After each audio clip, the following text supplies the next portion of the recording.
Welcome to this presentation. Today I would like to show you how to perform concatenation using Microsoft Excel.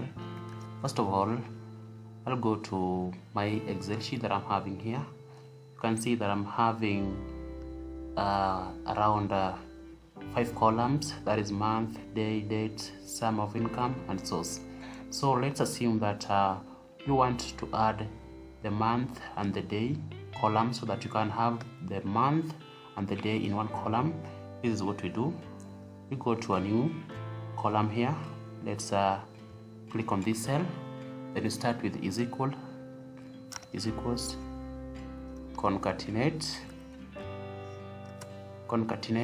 then you click on the first cell, a comma, then you put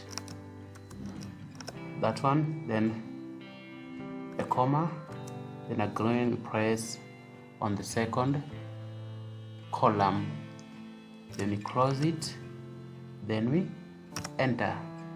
As you can see, we have January 1. January has come from month column and 1 has come from day column.